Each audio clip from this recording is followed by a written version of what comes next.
오늘은 요양원 할머니들이 가장 많이 하는 말에 대해 이야기 나누고 싶습니다. 전혀 생각지도 못했던 말이라 너무 가슴이 아팠는데요. 노후를 행복하게 보내는 방법도 꼭 함께 들으시면 좋겠습니다. 여러분, 요양원 할머니들이 가장 많이 하는 말이 무엇인지 생각해 보신 적이 있나요? 동네에 아는 분이 작년 여름 노인요양원에서 일을 하셨습니다. 그분에게 요양원에서 있었던 이런저런 이야기를 자주 듣다 보니 그동안 무심히 지나쳤던 노인요양원 간판들이 눈에 들어오기 시작했습니다. 자주 가는 카페 건물에도 노인요양원이 2개나 있었습니다. 요양원과 요양병원에 관심을 가지게 되다 보니 경기도 고양시에 전국에서 가장 많은 노인요양시설이 있다는 사실도 알게 됐습니다. 산 좋고 물 좋은 곳에 요양원이 많을 줄 알았는데 서울에서 가까운 경기도가 훨씬 더 인기라는 것입니다. 여러 이유가 있겠지만 아무래도 자식들 오가기 편해야 한 번이라도 더 찾아갈 수 있기 때문이지 싶습니다. 예전에 저희 할머니께서 요양원에 입원하셨던 적이 있었습니다. 면회를 하러 갔을 때 창문에 쓰여 있는 행복한 노후라는 검은색 글씨가 볼 때마다 참으로 무심하게 느껴졌습니다. 자동차 소음과 매연으로 창문조차 열기 어려워 보이는 대로변 건물에서 과연 요양이 가능한 걸까요? 노년의 고통과 슬픔을 요양이란 말 뒤에 꽁꽁 숨겨놓은 듯이 느껴졌습니다. 지인이 다니는 노인요양원은 규모 있는 건물의 몇 개 층을 사용하는 큰 곳인데도 풀 한 폭이 만져보거나 하늘 한번 올려다볼 공간이 없고 그나마 있는 옥상 정원은 추가 요금을 낸 노인들만 이용할 수 있다고 했습니다. 그분은 제게 말씀하셨습니다. 요양원에 치매 걸린 할머니들이 정말 많아. 그런 할머니들이 어떤 말을 제일 많이 하실 것 같아. 야간 근무를 마치고 나온 요양사분이 제게 물었습니다. 한 번도 생각해보지 못한 질문이었습니다. 그분 말로는 집에 갈 거야라는 말을 할머니들이 가장 자주 하는 것 같다고 했습니다. 할머니들은 잠잘 시간에 부스스 일어나 기저귀며 옷가지 같은 걸 네모 반드시 개켜서 이불을 보자기 삼아 짐을 싼다고 합니다. 밤이 늦었는데 어디 가시느냐고 물으면 대개 집으로 간다고 말씀하신다고 합니다. 아이들과 남편이 기다리는 집으로 가야 한다고 말이지요. 할머니의 보따리는 당신의 성정을 말하는 것 같다고 그분은 제게 말했습니다. 어떤 할머니는 정신이 하나도 없으면서도 네모서리 각을 딱 맞춰서 보따리를 얼마나 예쁘게 싸놓는지 모른다고 합니다. 그 모습을 보면 평생 살림살이 하나 흐트려 놓지 않고 사셨을 분이라는 생각이 든다고 합니다. 지금은 밤이니 푹 자고 아침에 가셔야 한다고 알려드리면 할머니들 대개가 순하게 다시 침대로 돌아간다고 합니다. 할머니들이 왜 그렇게 집에 가고 싶어 하는 줄 아니? 집이 그리워서 그러는 줄 알았는데 그게 아니야. 밥 때문이었어. 아이들도 먹이고 남편도 먹여야 한다고 밥을 하러 집에 가야 한다는 거야. 저는 그 대목에서 공연히 울컥 눈물이 났습니다. 평생 때 맞춰 얼마나 많은 밥을 했으면 치매에 걸려서도 밥 걱정을 하는 걸까요? 밥 먹었냐는 말을 인사말로 쓰는 나라가 우리 말고 또 있는지 모르겠습니다. 밥은 음식 너머의 다양한 의미를 담기도 합니다. 미국에서 2년 동안 안식년을 보낸 적이 있는데 그때 미국인 친구들을 만나면 반갑다는 인사 끝에 아침은 먹었니? 점심은 먹었니라고 묻곤 했습니다. 밥을 먹었냐고 묻는 것이 순 한국식 인사말인 줄도 몰랐습니다. 밥때에 만나 밥 먹었는지 묻는 것은 저녁에 헤어질 때 잘 자라고 인사하는 것처럼 제게는 자연스러운 일이었으니까 말입니다. 그러던 어느 날 밥 먹었는지 묻는 내 말이 낯설지만 고맙게 느껴졌다는 미국인 친구의 고백에 그 말의 특별함을 깨달았습니다. 일하는 부모에게 밥은 때론 미안함이기도 합니다. 교사로 일하며 아이 2을 키운 한 어르신은 지금도 새벽 6시 전에 일어나 국 하나 반찬 한두 가지를 만들어 놓고 출근한다고 합니다. 남편은 아이들 버릇이 나빠진다고 성화를 부리지만 어느덧 성인이 되어 손밖에 난 아이들에게 엄마로서 해줄 수 있는 게 밥이라고 생각한다고 합니다. 그러고 보면 우리들은 나중에 엄마 밥, 아빠 밥을 어떻게 기억할까 궁금합니다. 요즘에는 출퇴근 시간에 쫓겨 자식에게 제대로 된 집밥을 해준 적이 거의 없는 집도 많습니다. 집밥이라고 해도 할머니가 만들었거나 동네 친구나 반찬가게 아주머니들이 만든 반찬이 전부였을 아이들도 있을 것입니다. 그래도 우리 부모님이 나의 아침밥은 꼭 먹여보냈다는 기억이 있다면 그 사실을 이 세상의 모든 자식들이 잊지 않았으면 좋겠다는 마음이 들었습니다.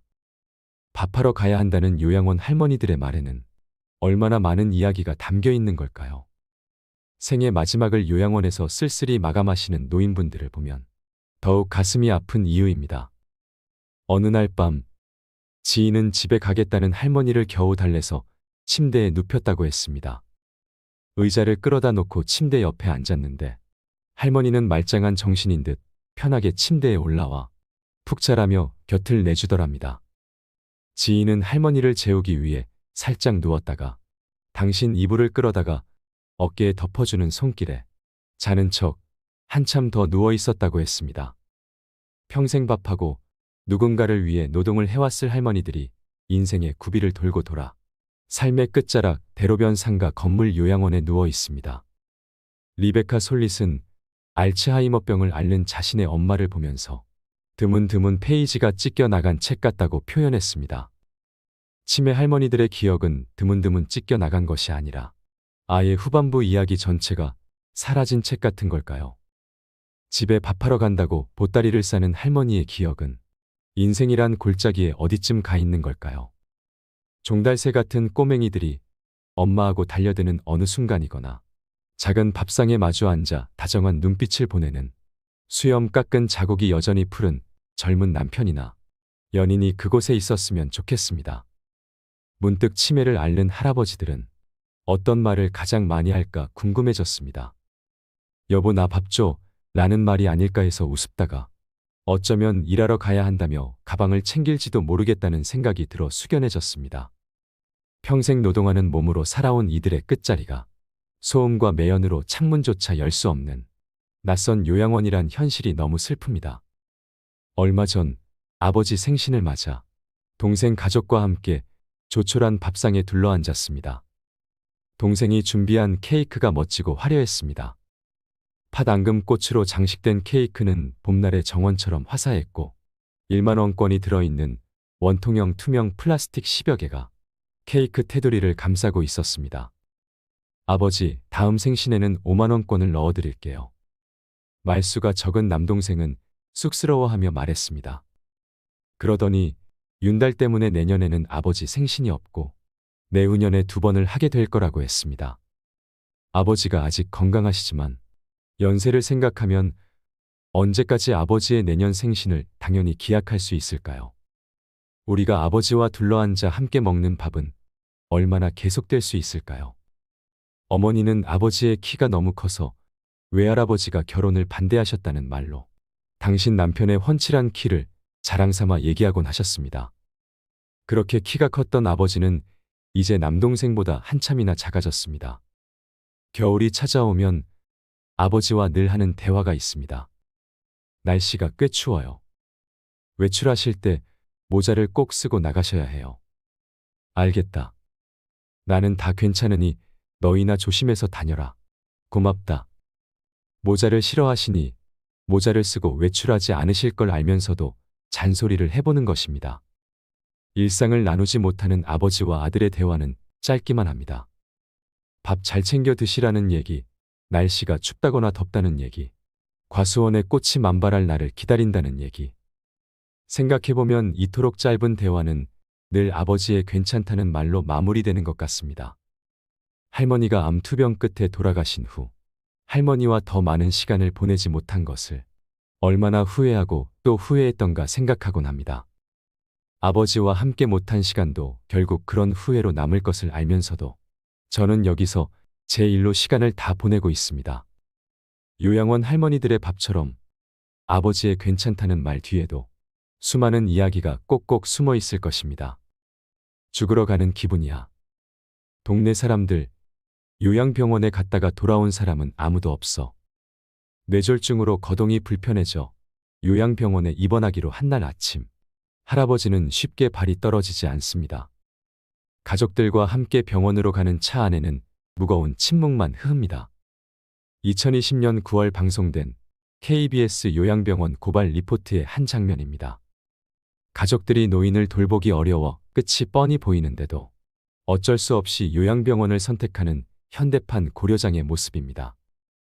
여러분, 혹시 요양병원에 입원한 사람 중 10명 중 7명이 입원이 필요 없는 노인이라는 것을 아시나요? 자녀에게 버림받고 요양원과 요양병원에 버려지는 노인들이 많아지고 있습니다. 연구에 따르면 우리나라에서 돌봄이 필요한 노인 약 100만 명 중 건강 상태가 좋지 않아 요양원이나 요양병원에 입원해야 하는 노인은 15%에 불과하다고 합니다. 나머지 85%의 노인은 간병과 식사, 주거와 같은 돌봄 서비스만 있으면 집에서 살 수 있는 것입니다. 하지만 이들 노인 중 약 절반은 요양원과 요양병원에 6개월 이상 장기 입원하고 있습니다. 국가가 돌봄 서비스를 제대로 제공하지 않기 때문입니다. 가족이 돌봄 여력이 없으면 어쩔 수 없이 요양원과 요양병원을 선택하게 되는 것이 현실입니다. 현대판 고려장으로 상징되는 우리나라의 노인 돌봄 실패는 흔히 생각하는 것처럼 노인 돌봄에 돈을 적게 쓰기 때문이 아닙니다. 재정을 비효율적으로 쓰고 있어서 생기는 문제입니다. 우리나라의 경제 수준과 노인 인구 비중을 고려하면 우리는 OECD 국가들에 비해 결코 적지 않은 돈을 노인 돌봄에 쓰고 있습니다. 우리나라는 노인 돌봄에 GDP의 1.3%를 지출한다고 합니다. OECD 국가 평균 1.7%에 비해서 적게 쓰고 있는 것처럼 보이지만 80세 이상 노인 인구 1인당 노인 돌봄 재정 지출을 비교하면 OECD 국가 평균 수준입니다. 80세 이상 노인 인구를 기준으로 비교하는 이유는 이들이 돌봄을 가장 많이 필요로 하기 때문입니다. 노인 돌봄에 적지 않은 재정을 지출하고 있으면서도 현대판 고려장이 계속되고 있는 이유는 노인장기요양보험과 건강보험으로 재원이 이원화되어 있어 통합적으로 관리되지 않기 때문입니다. 노인장기요양보험은 건강 상태가 좋지 않은 노인을 대상으로 등급을 판정합니다. 전체 5등급 중 건강 기능 상태가 나쁜 1에서 2등급에 한해서 요양원에 입원하는 것을 원칙으로 하고 있습니다. 하지만 건강 기능 상태가 나쁘지 않아 장기요양 등급을 받지 못해도 요양병원에 아무런 제약 없이 입원할 수 있습니다. 요양병원은 장기요양보험이 아니라 건강보험에서 진료비를 보상받기 때문에 입원하는데 장기요양보험 등급이 없어도 보험 적용을 받을 수 있기 때문입니다. 정부가 요양병원은 관리하지 않고 요양원만 관리하는 것은 뒷문은 활짝 열어놓은 채 앞문만 잘 지키는 것과 다르지 않습니다. 이 같은 체계로는 의학적으로 요양병원에 입원할 필요가 없는 노인이 장기 입원을 하는 것을 막기 어렵습니다. 요양병원에 입원한 노인 10명 중 7명은 입원할 정도로 건강 기능 상태가 나쁘지 않은 노인인 것으로 추정됩니다. 2020년 기준 요양병원 진료비는 6조 4천억 원으로 장기요양보험 재정 8조 9천억 원에 버금가는 규모로 늘어났습니다. 이대로 가면 장기요양보험의 뒷문인 요양병원 진료비가 장기요양보험 전체 재정보다 더 커질 수도 있습니다. 현대판 고려장이 계속되고 있는 또 다른 이유는 노인 돌봄의 주체가 이원화되어 있기 때문입니다. 장기요양보험은 간혹 간병과 함께 식사 등을 해결해 주지만 그것만으로는 집에서 살기는 어렵습니다. 살 곳이 마땅치 않은 노인에게는 집이 필요하고 쪽방처럼 집에서 식사 준비를 할 수 없는 경우 도시락 배달이 필요하고 병원에 가야 할 때는 장애인 콜택시 같은 이동 수단이 필요합니다. 이런 서비스는 시군 구 노인 돌봄 사업에서 담당합니다. 그런데 장기요양보험은 장기요양보험 등급을 받은 노인을 대상으로 시군 구 지방자치단체는 등급 신청을 했으나 건강 상태가 나쁘지 않아 장기요양보험 등급을 받지 못한 노인을 대상으로 합니다. 장기요양보험 등급을 받으면 시군 구 노인 돌봄 서비스를 받을 수 없고 반대의 경우도 마찬가지입니다. 장기요양보험과 시군 구 지방자치단체 모두 반쪽짜리 돌봄 서비스를 각각 다른 노인에게 제공하고 있으니 반쪽짜리 서비스만으로 집에서 살 수 없는 노인은 요양원이나 요양병원을 선택할 수밖에 없게 됩니다. 장기요양보험과 시군 구 지방자치단체로 이원화된 노인 돌봄 체계가 집에서 살 수 있는 노인을 요양원과 요양병원으로 내몰고 있습니다. 간병살인이 발생하고 현대판 고려장이 계속되어도 이를 책임지고 해결하겠다며 나서는 곳이 없는 것입니다. 노인이 요양병원을 선택하는 또 다른 이유는 당뇨병이나 뇌졸중 같은 지병이 악화하기 때문입니다. 노인과 가족의 약 절반이 요양병원을 선택하는 이유로 건강 상태 악화를 들고 있습니다. 우리나라 전체 노인 중 거동이 불편해 아파도 병원에 제때 가지 못하는 비율이 약 15%에 달하고 장기요양 대상자의 4명 중 1명이 건강이 나빠져 입원하는 실정이지만 이들을 위해 왕진을 하는 동네 병원은 전국적으로 100개에 불과합니다. 이마저도 장기요양보험이나 시군 구노인 돌봄 사업과 연계되어 있지 않아 돌봄을 받는 노인이 건강 문제를 호소해도 도움을 주지 못하고 있습니다. 현대판 고려장이나 간병살인으로 상징되는 노인 돌봄의 실패는 노인들만의 문제가 아니라 우리 모두의 문제입니다. 1955년에 태어난 베이비붐 세대가 노인이 되기 시작하면서 우리나라 노인 인구는 빠른 속도로 늘어날 것입니다. 2024년 노인 수가 1,000만 명을 넘고 2040년엔 국민 3명 중 1명이 노인인 사회가 될 것입니다. 지금 장년층인 베이비붐 세대가 현대판 고려장을 겪지 않으려면, 지금 청년들이 부모를 돌봐야 하는 돌봄 독박에서 벗어나려면 노인 돌봄 체계를 개혁하는 일을 지금 당장 시작해야 합니다. 외국의 경험에 비춰보면 노인 돌봄 체계를 개혁하는데 대개 20년 이상 걸렸기 때문입니다. 코로나19 사망자의 약 절반은 요양원과 요양병원, 노인시설에서 발생한 집단 감염으로 인한 것이었습니다. 요양원과 요양병원의 집단 감염을 줄이기 위한 간호 간병 인력 확충, 감염 관리 강화와 같은 대책도 필요하지만 집에서 살 수 있는 노인이 요양원과 요양병원에 입원하지 않도록 하는 것도 중요하다고 생각합니다. 아직 끝나지 않은 코로나19 유행과 계속 되풀이될 것으로 예상하는 새로운 감염병의 유행을 생각하면 지금과 같은 노인 돌봄 체계를 그대로 방치해선 안 됩니다. 첫째, 장기요양보험과 건강보험으로 이원화된 노인 돌봄 재정을 장기요양보험으로 일원화해야 합니다. 장기요양보험에서 요양병원 진료비를 지급하도록 함으로써 집에서 살 수 있는 노인들이 요양병원에 입원하지 않도록 해야 합니다. 대신 장기요양보험의 재가 서비스를 대폭 확대해서 어쩔 수 없이 요양원이나 요양병원을 선택하는 일이 없도록 해야 합니다. 우리나라 장기요양보험의 재가 급여 수준은 OECD 국가의 절반 수준에 불과합니다. 장기요양보험은 노인이 요양원이나 요양병원에 입원하면 재가 서비스에 지급하는 돈의 2배를 입원비로 주고 있습니다. 사실상 장기요양보험이 요양원이나 요양병원에 입원하라고 노인을 떠밀고 있는 셈입니다. 둘째, 노인 돌봄의 주체를 시군, 구, 지방자치단체로 일원화해 노인이 반쪽이 아닌 온전한 돌봄 서비스를 받을 수 있도록 해야 합니다. 시군, 구가 노인 돌봄 사업의 주거 식사 이동 서비스와 장기요양보험의 재가 서비스를 함께 아울러서 노인이 집에서 사는 데 필요한 온전한 서비스를 제공해야 합니다. 지금과 같이 장기요양보험이 재정을 운영하는 권한과 책임을 계속 갖더라도 시군, 구가 장기요양보험 등급을 받은 노인에게 돌봄 서비스를 제공하는 책임을 지는 방식으로 역할을 분담할 수 있습니다.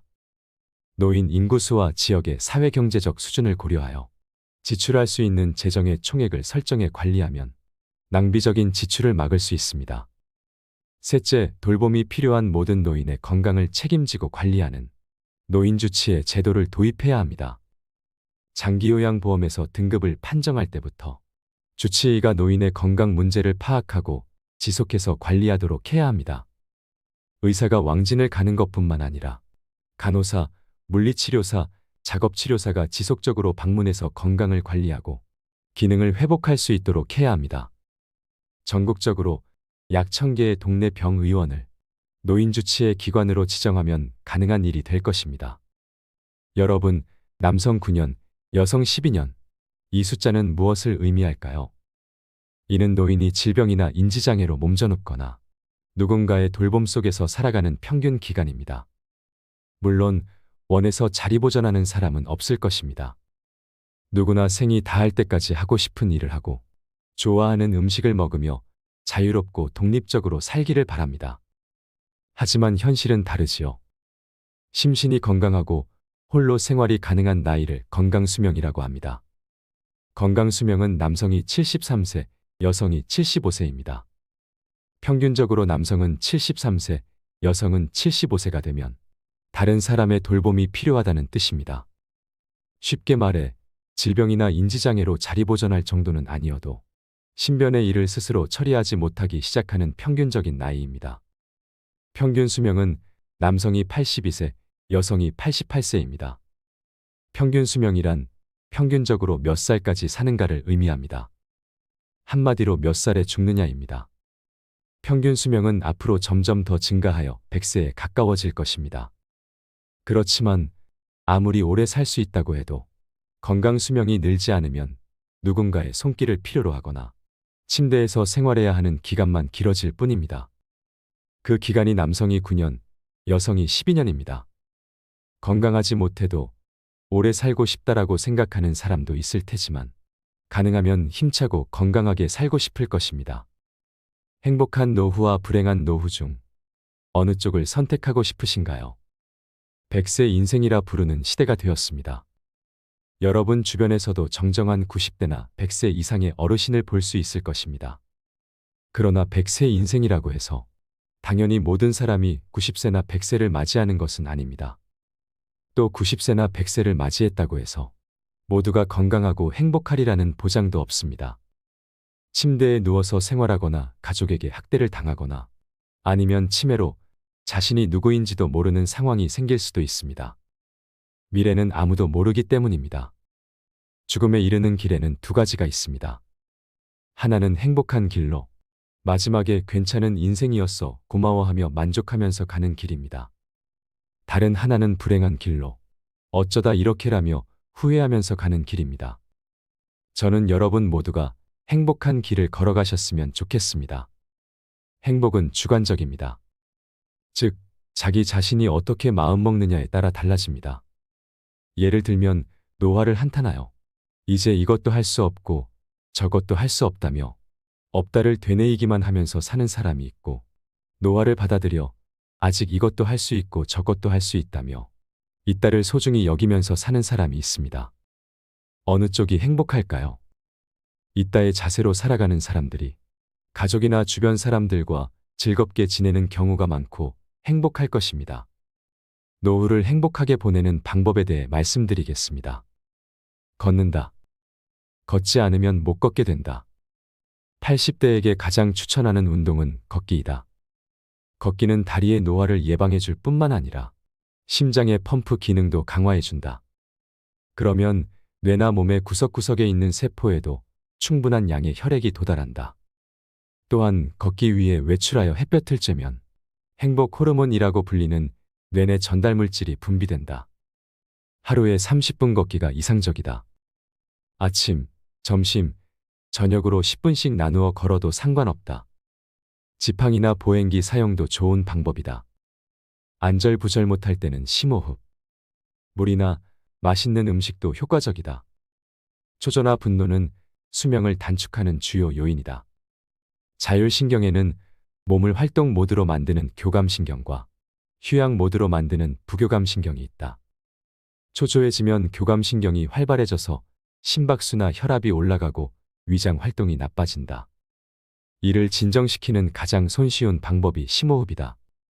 뇌에 충분한 양의 산소가 도달하여 흥분을 가라앉게 하고 교감신경을 진정시킨다.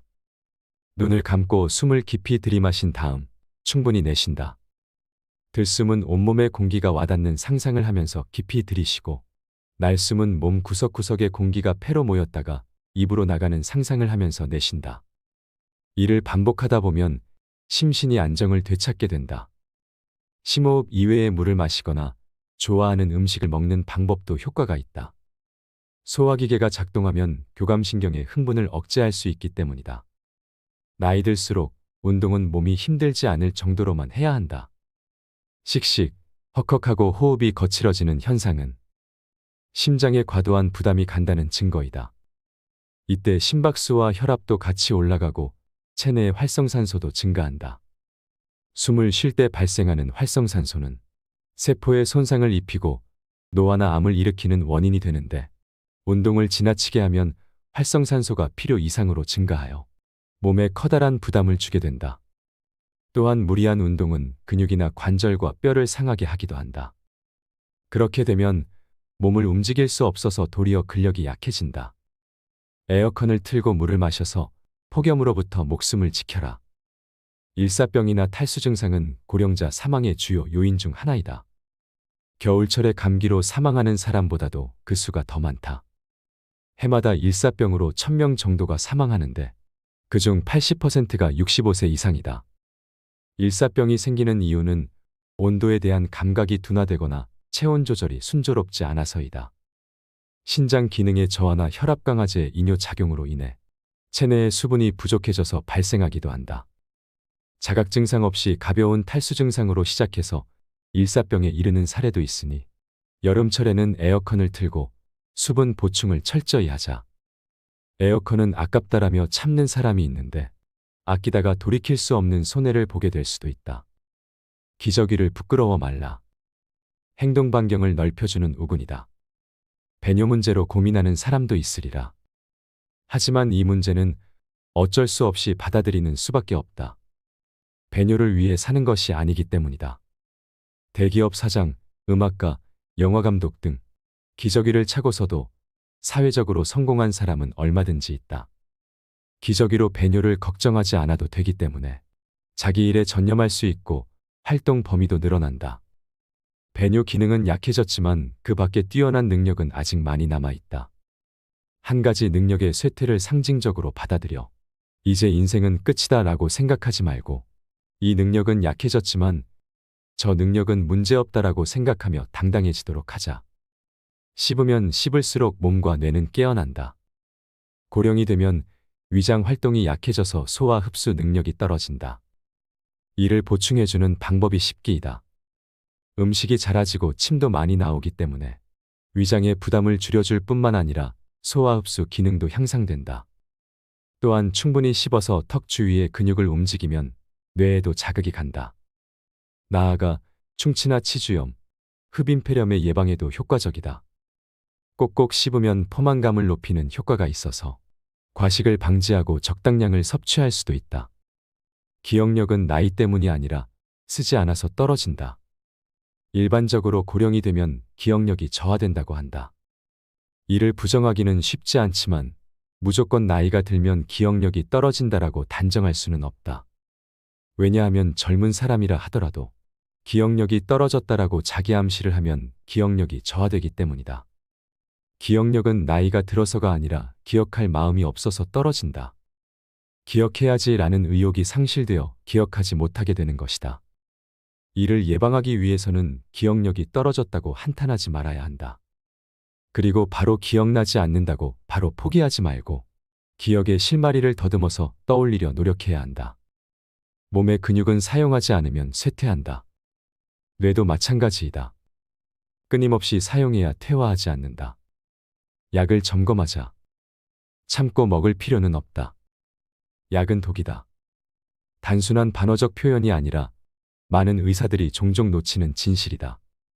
확실히 약은 증상을 개선하지만 약을 먹어야 오래 사는지는 알 수 없다.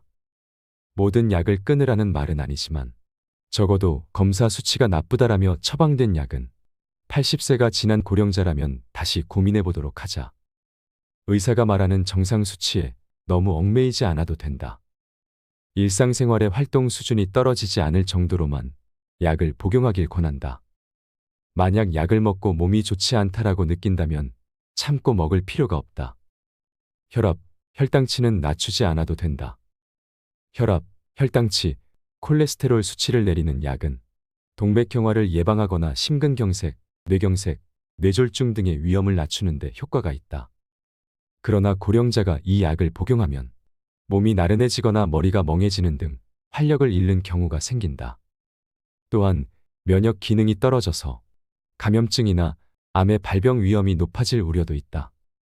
즉, 혈관계 질병과 그 밖의 질병 가운데 어느 쪽을 선택하느냐에 문제가 생기는 것이다.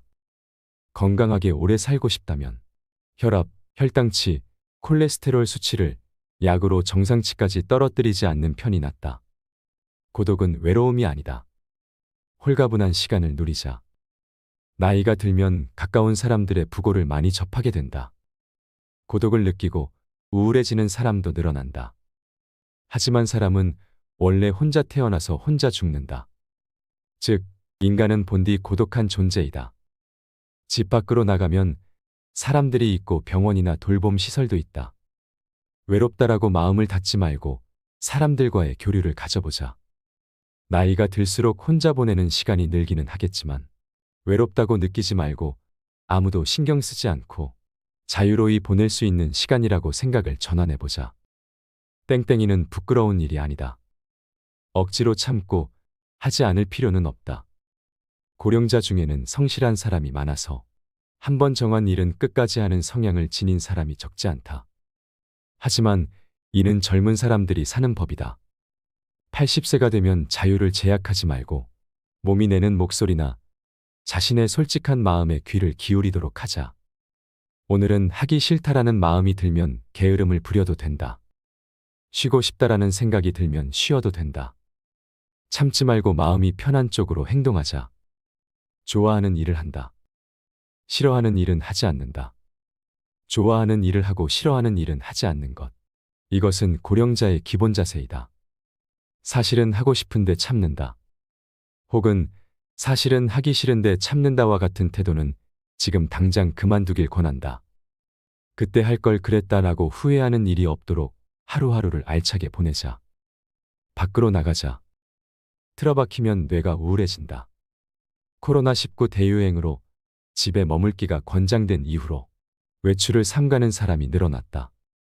그 결과 우울증이나 인지장애 환자는 물론이고 기력이 떨어지고 의욕이 감소한 사람들도 증가했다.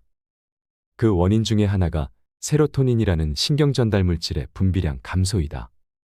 세로토닌은 행복 호르몬이라 불리며 의욕이나 행복감을 높여주는 역할을 한다. 햇볕을 쬐거나 즐거운 일을 하면 더 많이 방출된다고 알려져 있다. 안에서만 지내면 근력이 약해지고 세로토닌의 양도 줄어든다. 그렇게 되면 무력감이나 불안, 스트레스를 느끼기 쉽다. 먹고 싶으면 먹어라. 통통한 편이 적당하다. 거듭 말하지만 세상의 수많은 데이터가 조금 살찐 사람이 오래 산다는 결과를 보여주고 있다. 고령자는 대사증후군을 걱정하기보다는 통통한 상태를 유지할 수 있도록 먹고 싶은 음식을 먹어야 한다. 조금씩 자주가 딱이다. 80대가 되면 자유로운 시간이 늘어나지만 반대로 근력이나 장기의 기능은 떨어진다. 이런 모순되는 상황을 해결하는 방법이 조금씩이다. 조금씩 먹고, 조금씩 걷고, 조금씩 자는 것이다. 예를 들면 한꺼번에 배불리 먹지 말고 조금씩 먹는다. 한 번에 내리 30분을 걷지 말고 아침, 점심, 저녁으로 10분씩 나누어 걷는다.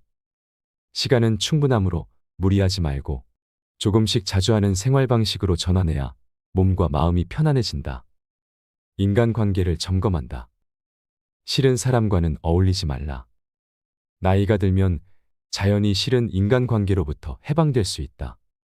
좋아하는 사람이나 마음이 맞는 사람을 정기적으로 만나는 것이 이상적이지만 대개는 누군가를 만나는 일이 점점 귀찮아져서 외출을 꺼리게 된다. 이러한 경향은 남성 호르몬의 감소와 관련이 깊어서 남성들에게서 특히 두드러진다. 특히 80이 넘은 고령자에게 사람들과의 만남은 양날의 검과도 같다. 심신의 건강과 노화 예방을 위해서는 사람들과의 교류가 중요하지만 무리한 교류는 오히려 적잖은 스트레스가 되기 때문이다. 직접적인 만남은 아니지만 인터넷에 자신의 의견을 올리거나 취미와 관련된 정보를 공유하는 방법도 있다. 어쨌든 무리한 교제는 그만두고 스트레스가 없는 관계는 지속한다. 텔레비전을 버려라. 밖으로 나가자. 텔레비전이 처음 보급되던 시기를 살아온 텔레비전 세대는 온종일 텔레비전을 틀어놓고 별 생각 없이 보는 사람이 많다. 하지만 이런 생활을 계속하면 사고력은 저하되고 뇌와 신체 기능은 퇴화한다. 텔레비전을 끄고 밖으로 나가보면 어떨까? 바깥 세상은 신선한 자극으로 가득해서 당신의 마음과 몸 그리고 뇌를 건강하게 해준다. 재택 돌봄이라는 선택지도 있다. 재택 돌봄이란 암처럼 사망 시기를 예견할 수 있는 환자가 남은 시간을 집에 머무는 채로 좋아하는 일도 하고 좋아하는 음식도 먹으면서 마지막을 맞이한다는 뜻이다. 즉, 투병이 아니라 병과 함께이다. 기간은 수개월에서 1년 정도인데 환자가 거의 마지막까지 신변정리나 대화를 할 수 있으므로 가족의 부담이 비교적 덜하다. 물론 몸 상태가 급변할 때를 생각하면 병원에 머무는 편이 더 안심이겠지만 남은 시간을 자기답게 보낼 수 있다는 장점이 있다. 고령자의 마법 주문. 어떻게든 되겠지. 나이가 들수록 신체의 부자요, 컨디션 난조, 지인의 부고 등 갖가지 시련들이 끊임없이 닥쳐온다. 그래서 더는 못하겠어. 혹은 이젠 틀렸어 하는 부정적인 사고에 빠지기 쉽다. 하지만 이와 같은 부정적인 사고는 몸과 뇌의 노화를 촉진하는 원인이 된다. 부정적인 사고에 빠지려 할 때 도움이 되는 말이 어떻게든 되겠지이다. 겨우 이 한마디가 뇌내의 도파민이라는 활력 호르몬의 분비를 촉진시켜 사고력이나 의욕을 높여준다. 뇌는 의외로 단순해서 자기 말을 믿으려는 성질이 있기에 어떻게든 해보자라며 힘을 내게 된다. 고기를 먹자. 90세, 100세가 넘어서도 건강한 사람들 중에는 고기를 좋아하는 사람들이 적지 않다. 세계적인 암 연구의 대가 김희신 박사는 오리고기를 적극 권장한다. 소고기나 돼지고기에는 세로토닌이라는 행복 호르몬의 원료가 되는 물질이 들어있어서 건강의 밑거름이 된다. 또한 고기의 단백질은 근육이나 뼈, 혈관 등의 재료가 되므로 건강한 몸을 만들기 위해서는 반드시 필요하다. 고기를 먹지 않으면 단백질 결핍이 생기고 근육량이나 골밀도가 줄어들어 낙상이나 골절의 위험이 높아진다. 입욕은 너무 뜨겁지 않게 10분 이내로. 욕조 안에서 일어나는 고령자 사망사고는 교통사고의 2배라고 한다. 특히 겨울철에 많이 발생하며 급격한 온도 차이가 원인이다. 겨울철에 옷을 벗으면 추위 때문에 혈관이 수축되어 혈압이 순식간에 치솟는다. 그 상태로 욕조에 들어가면 몸이 따뜻해지면서 혈관이 확장되고 혈압이 빠르게 떨어지는데 그러면 뇌내의 혈액이 부족해져 빈혈 현상이 일어나기도 하고 자칫하면 의식이 흐려지면서 욕조에 빠지게 될 수도 있는 것이다. 이를 예방하기 위해서는 너무 뜨겁지 않은 물에 몸을 담가야 한다. 뜨거운 물을 선호하는 사람은 처음에는 물 온도를 낮게 했다가 탕에 들어간 후에 뜨거운 물을 섞어서 온도를 올리는 것이 좋다. 몸을 담그는 시간은 5분 정도가 알맞고 길어도 10분을 넘지 않도록 해야 한다. 조금씩 천천히 몸을 일으켜야 한다는 점도 잊지 말자. 가족과 함께 사는 사람은 목욕하러 들어간다라고 한마디 해두길 바란다. 잠이 오지 않으면 자지 않아도 된다. 나이가 들면 들수록 잠이 줄어들어 숙면을 취하기가 어려워진다. 고령자 중에는 수면유도제를 복용하는 사람들도 많다. 하지만 수면유도제는 잠이 잘 오게 하는 약이라서 한밤중에 깨는 사람에게는 효과가 없다. 이뿐만 아니라 잠자리에서 일어날 때 다리가 휘청거려 낙상이나 골절을 당할 위험이 있고 최악의 경우 자리 보정까지 하게 될 수도 있다. 본래 수면제는 복용할 필요가 없는 약이다. 불면증으로 죽는 사람은 없기 때문이다. 밤에 잠이 오지 않는다면 낮에 자면 그만이다. 취침이나 기상시간에 얽매이기보다는 피곤하면 자고 졸리면 자는 방식이 고령자에게는 더 적합하다. 두뇌 훈련보다는 즐거운 일이 뇌에 좋다. 두뇌 훈련은 효과가 한정적이라는 사실이 몇 년 전쯤에 밝혀졌다. 두뇌 훈련을 지속한다 해도 특정 종목의 점수만 올라가고 그 밖의 종목은 올라가지 않는 것이다. 즉, 뇌가 전체적으로 활성화되는 것이 아니라 특정 문제를 푸는 기능만 강화될 뿐이다. 한편 재미없는 일을 하면 뇌가 활성화되지 않는다는 연구도 있다. 반대로 즐거운 일을 하면 뇌가 활성화된다. 치매를 예방하겠다고 무리하게 무언가를 한다 해도 즐거움을 느끼지 못한다면 효과를 기대하기 어렵다. 하고 싶은 말은 거리낌 없이 말하고 나면 마음이 가벼워진다. 자신 있게 이야기해도 된다. 이야기를 나눌수록 사이가 좋아지고 기분 또한 밝아진다. 좀 싫어한다 한들 상관없다. 재미있게 이야기하면 상대방도 즐거워할 것이고 즐거워하는 기색이 없는 사람과는 무리하게 관계를 맺을 필요가 없다. 불량 노인이어도 된다. 사람 좋은 척하면 건강이 불량해진다. 불량이라 해도 70대, 80대가 되면 10대 같은 자포자기적인 행동은 하지 않을 것이다. 여태까지 사람들의 눈치를 살피고 사양하느라 하고 싶은 일을 참으며 살아왔다. 튀지 않아야 살기 편하기 때문이다. 그런데 80세가 넘은 사람이 참거나 무리하게 되면 몸과 마음이 지치고 건강이 나빠진다. 지금까지 애쓰고 고생하며 살아왔으니 앞으로는 원하는 대로 살아보자. 많은 일들이 편해지고 살아가기가 수월해진다. 변절을 두려워 말라. 누구에게나 죽음은 두려운 것이다. 평소에 연명치료는 싫다고 했던 사람이 인지장애가 된 후에는 연명해 줄 것을 요구하기도 한다. 자기 마음에 솔직해지기 때문이다.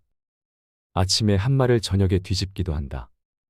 그 사이에 여러 생각을 하기 때문이다. 사람의 마음이 이리저리 변하는 것은 어찌 보면 당연한 일이다. 치매가 나쁜 일인 것만은 아니다. 지금까지 진료한 고령의 인지장애 환자들 가운데 불행해 보이는 사람은 거의 없었다. 오히려 과거에 싫었던 기억을 잊고 온갖 굴레에서 벗어나 빙긋빙긋 웃으면서 평온하게 지내는 사람이 많았다. 치매란 신이 내린 선물인지도 모른다. 배우기를 멈추면 늙는다. 행동은 배움의 스승이다. 20세든 80세든 배우기를 멈춘 사람은 이미 늙었고 배움을 놓지 않는 사람은 언제까지나 젊다. 80세 이상의 건강한 고령자들은 예외 없이 배우기를 즐기며 항상 무언가에 관심을 가지고 행동하는 사람들이었다. 행동에는 생각이 따르고 실행하다 보면 반드시 깨달음이 있다. 잘 되든 못 되든 다음 단계로 나아가는 밑바탕이 된다. 배움이란 누군가가 가르쳐주는 것이 아니라 스스로 터득하는 것이다. 거칠애는 필요 없다. 있는 대로 산다. 지금 가진 능력을 소중히 하고 남아있는 능력으로 살아간다. 이때 중요한 자세가 거칠해하지 않기이다. 예를 들면 보조기구가 있으면 걸을 수 있는 사람이 걷기를 포기해버린다면 머지않아서 완전히 걷지 못하게 될 것이다. 이것이 80대의 무서움이다. 없는 것을 있는 것처럼 꾸미는 일이 거칠애이다. 없는 것을 인정하고 있는 것을 소중히 하라. 천진난만은 늙음의 특권이다. 고령자는 어떤 행동을 시작할 때 뒤로 물러서는 경향이 있다. 이 나이에라는 생각에 포기해놓고는 속으로 얼마간 후회하기도 한다. 그렇다면 그냥 해보면 어떨까? 만약 누군가 권하는 사람이 있다면 일단 해본다.